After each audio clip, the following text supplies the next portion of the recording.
تو اس میں رخصت متعین نہیں ہے, اس میں اللہ کی دی ہوئی سہولت سے فائدہ اٹھانے کا مطلب یہی کہ اس کو آپشنل رکھا جائے. بھائی اپنی سہولت دیکھو, میری طرف سے اجازت ہے چھوڑ دو. لیکن آدمی کہتا ہے اللہ بالکل تو چھوڑنے کی تو نہیں اجازت دے رہا ہے نا, قضا کا حکم دے رہا ہے, تو بعد میں بھی رکھنا ہی ہے. ابھی ساری پبلک نے رکھا ہوا ہے تو ابھی میں بھی رکھ لوں تو زیادہ اچھا ہے, بعد میں اکیلے مجھ سے نہیں رکھا جائے گا. تبھی ہم نے دیکھا ہے بیماری میں بھی لوگ روزہ رکھ ہی رہے ہوتے ہیں, سفر میں بھی رکھ ہی رہے ہوتے ہیں. یار بعد میں کون رکھے گا بیٹھ کے, اور واقعی مشکل ہوتی ہے. سمجھتے ہو گے نہیں سمجھتے ہو, اس لیے روزہ آپشنل ہے, نماز آپشنل نہیں ہے. نماز میں آپ کو 4 کی 2 پڑھنی پڑیں گی. 4 پڑھنا یہ اس کی علامت ہے کہ آپ اللہ کی دی ہوئی رخصت کو سے فائدہ نہیں اٹھا رہے. آپ سمجھتے ہو گے نہیں سمجھتے ہو. ابھی دیکھو ہوا کیا ہے, میں امریکہ سے آ رہا تھا نا, تو ہمارے ساتھ تھے ایک دوست میرے. میں نے کہا اس دفعہ ہم خاندانی روزہ رکھے گا سفر میں, خاندانی روزہ. انہوں نے کہا یہ کیا ہے بھائی؟ اب ہم امریکہ سے اڑے ہیں کراچی کی طرف, تو سورج کے مخالف سمت میں ہم جا رہے ہیں. سمجھ میں آ رہی ہے نا بات؟ سورج کے مخالف سمت میں دن رات بہت اسپیڈ سے چینج ہو رہا ہے. میں نے کہا زندگی کا مختصر ترین روزہ رکھتے ہیں ہم, ثواب پورا ملے گا, گارنٹی ہے.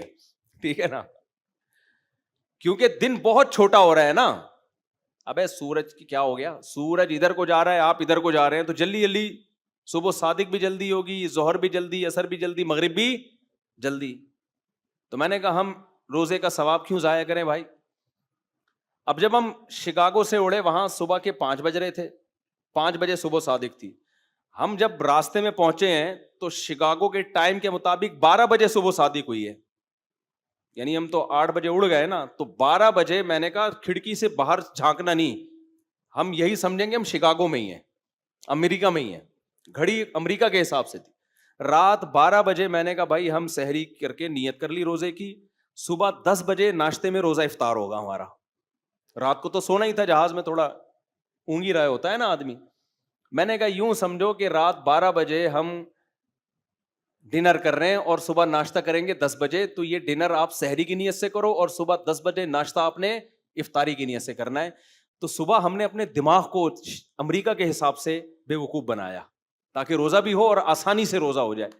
وہ الگ بات ہے کہ صبح 10 بجے ہم دبئی ایئرپورٹ پہ تھے جہاں مغرب کی اذانیں ہو رہی تھیں, گھڑی میں نے چینج نہیں کی. ہم نے کہا ہم یہی سمجھے گا ہم 10 بجے کھا رہے ہیں.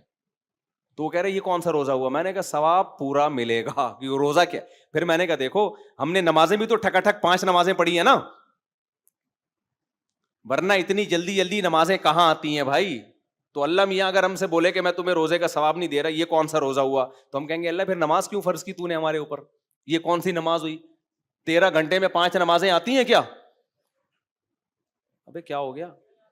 13 گھنٹے میں 5 نمازیں نہیں آ سکتی, ہماری آئی ہیں کیونکہ ہم سورج کے مخالف جا رہے ہیں, ٹھکا ٹھک نمازیں آ رہی ہیں. تو جب 5 نمازوں کا اللہ ہمیں فرض قرار دے رہا ہے, چھوڑنے پر گناہ دے رہا ہے ان 5 نمازوں کے چھوڑنے پر, تو روزہ رکھنے پر ثواب کیوں نہیں دے گا بھائی وہ؟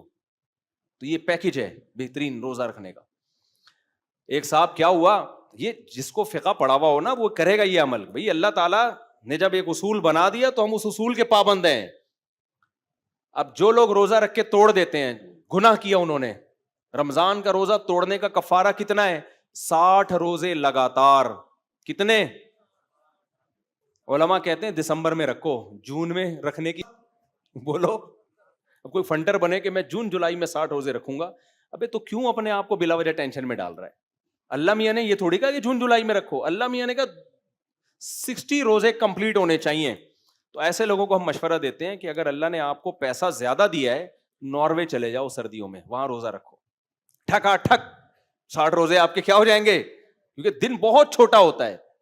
لیکن ظاہر ہے یہ غریب آدمی نہیں کر سکتا, تو غریب کے لیے یہی آپشن ہے کہ ادھر دسمبر میں رکھ لے, یا پنجاب میں دن اور سردیوں میں چھوٹا ہو جاتا ہے تو وہاں جا کے رکھ لے. نہیں آ رہی بات؟ تو شرعی قاعدہ ہے بھائی, صبح صادق ہونی چاہیے, غروب آفتاب ہونا چاہیے, دونوں چیزیں ہو رہی ہیں. اب اللہ میاں نے دن 2 گھنٹے کا رکھ دیا, 3 گھنٹے کا, تو یہ ہمارا ہیڈک نہیں ہے بھائی. یہ مسئلہ کس کا ہے؟ اللہ میاں کا. اللہ میاں اگر ہمیں قیامت کے دن کہہ دے کہ تمہیں ثواب نہیں ملے گا اتنے 3 گھنٹے کے روزے سے, 2 گھنٹے کے روزے سے کیا فائدہ, ہم کہیں گے اللہ تو دن بڑھا دیتا. ہماری نہ تو نے ناروے جانے پر پابندی لگائی تھی, ناروے نہیں کوئی بھی ایسا نا جو ساؤتھ پہ ہو, کوئی سستا ملک ہو, ناروے تو بہت مہنگا ہے, اور نہیں جاؤ, اتنا تو پیسہ کس کے پاس ہوتا ہے, ادھر ہی چلے جاؤ, مری چلے جاؤ, سوات چلے جاؤ, جہاں ٹھنڈے روزے ہوتے ہیں. تو کفارہ ادا ہو جائے گا. سمجھتے ہو؟ نہیں سمجھتے میرا خیال ہے. کفارہ بہرحال ادا, کیونکہ ہمیں اس سے, ہم نے اس فارمیلٹی کو جو اللہ کا قانون ہے اس کو پورا کرنا ہے. اب ناروے میں رمضان کے روزے روک رکھتے ہیں نا, 2-2 3-3 4-4 گھنٹے کے روزے ہوتے ہیں, اتنے مختصر روزے. تو آپ کا کیا خیال ہے, ان کے روزے نہیں ہوتے کیا؟ اب کوئی کہہ بے اتنے سے روزے سے بہتر ہے نہ ہی رکھو. نا نا نا نا, جو یہاں گرمی میں روزہ چھوڑنے پر گناہ ہے وہی وہاں سردی میں نہ. اس کو روزہ چھوڑنے کی اجازت اس بیس پہ کہ 2-3 گھنٹے سے کیا ہوتا ہے, نہ ہمیں اس بیس پہ کہ 18 گھنٹے سے کیا ہوتا ہے. صحیح ہے نا. رمضان جب آئے گا جتنا مرضی پسینہ نکالے, جتنی مرضی لیند ہو. اب دیکھو ناروے میں گرمیوں میں لوگوں نے 20-20 گھنٹے کے روزے رکھے ہیں. ہمارے دوست کہتے ہیں ہم رکھتے ہیں, ادھر افطاری کی, ادھر عشاء کی اذان ہوئی, ادھر سحری, بس افطاری سحری ایک ہی ہوتی تھی اور فوراً اگلے دن کا روزہ شروع. تو مجھے کہتے تھے مفتی صاحب بہت لمبے روزے ہیں. ابھی جب جون جولائی, یہ جو ہمارے جب جون میں روزے تھے نا, تو ناروے میں روزے بہت لمبے تھے رکھے ان لوگوں نے. میں ان سے کہتا ہوں, ان کو میں نے کہا بیٹا تم لوگ جو ہے سردیوں میں مزے بھی تو تم نے بہت اڑائے ہیں. سردیوں کے روزے تمہارے 4-4 5-5 گھنٹے کے روزے, تو اب گرمیوں کے 20-20 گھنٹے کے بھی انجوائے کرو. سمجھ رہے ہو؟ تو کہاں سے کہاں بات چلی گئی, بیان لمبا ہو گیا, بس سمیٹ کے ختم کرتا ہوں بات. پھر حج پہ انشاءاللہ اگلے ہفتے ہم چلیں گے. تو ابھی تو صرف اس پہ بتانے کے لیے کہ دین کس سے سیکھنا ہے بھائی, علماء سے سیکھنا ہے. ہاں 2 نمبر ہوتے ہیں علماء میں, لیکن 1 نمبر بھی کس میں ملیں گے آپ کو, علماء. اور یہ نہ دیکھا کرو اتنی باتیں فلاں کی صحیح ہیں, ایک غلط ہو گئی تو کیا ہو گیا. بھائی وہ ایک غلط کی کوالٹی دیکھا کرو, کوانٹٹی نہ دیکھا کرو. اس کا وزن اتنا بھاری ہوتا ہے نا کہ اس سے اس اسکالر کی حیثیت ختم.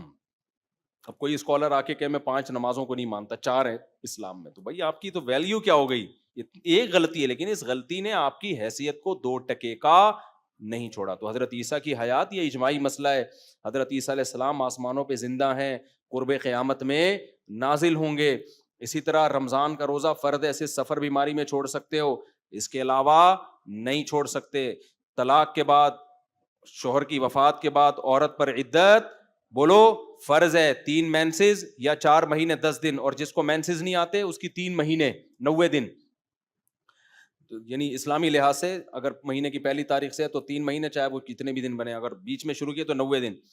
تو یہ عدت کے مسائل ہو گئے, وراثت کے مسائل ہو گئے, اور بہت سارے مسائل ہیں جو اجماعی مسائل ہیں, ان میں اختلاف کی.